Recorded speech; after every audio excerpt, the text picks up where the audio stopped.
Good morning everyone. This is the video for a focaccia bread. This is my recipe, so more than welcome to have it and give it a bash. So I'll give you a quick rundown on how to start the dough. So I've weighed out my flour. I'll put my yeast into one side and I'll put my salt into the other side. The two can't mix, so you've got to make sure that they don't mix. No difference, just make sure you don't put the salt on top of the yeast because you'll kill it. So I've weighed out my water and oil, just put it in the same jug, it makes life easier. And on a slow speed, pour in your oil and water. The recipe says 150 to 250,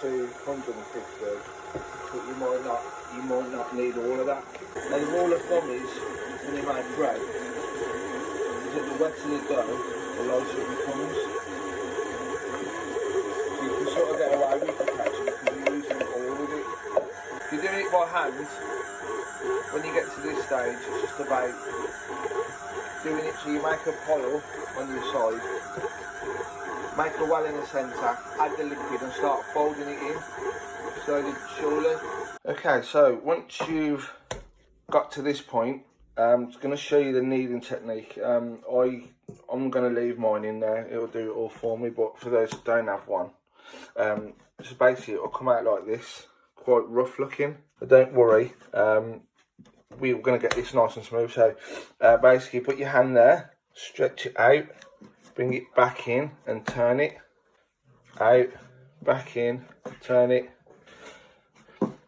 and just keep doing that until you get a really nice smooth looking dough. At this point, do not put any extra flour on the board. Your dough should not need it, but I would use oil. Focaccia can take a lot of olive oil, obviously, so use that, not flour. I've just finished kneading the dough. Can you see the difference? How smooth it is. Nice and smooth now.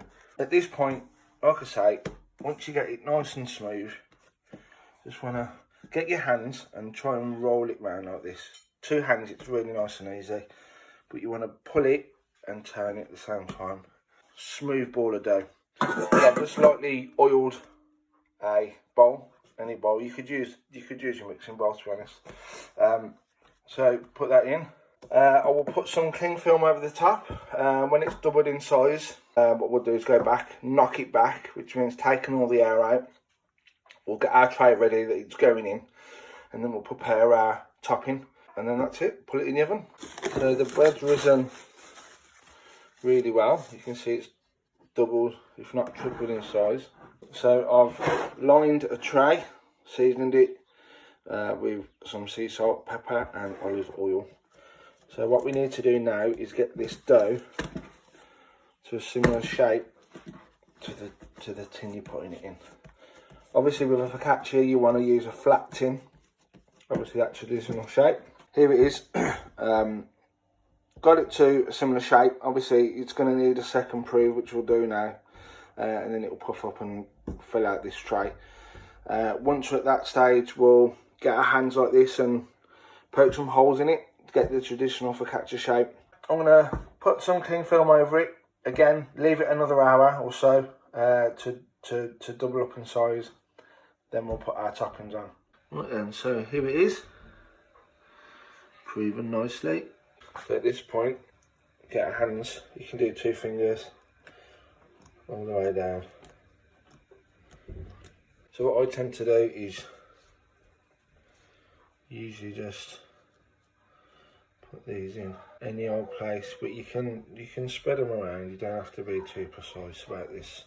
With the rosemary, you can chop it up into, make it really fine. You could just sprinkle it on top. You could do what I'm doing and putting little sprigs in. It's really up to you. Make sure your oven's nice and hot when this goes in. You want it about 200 degrees. Right, now at this point, what I like to do is just go on with some extra olive oil on top. Nice bit of salt on top. Put some pepper on top. Chuck it in a nice hot oven. And yeah, you'll see what it's like when it comes out. Just at about 25 minutes in the oven, more than enough. So you can hear that hollow sound that you're looking for. That's it. Easy as that.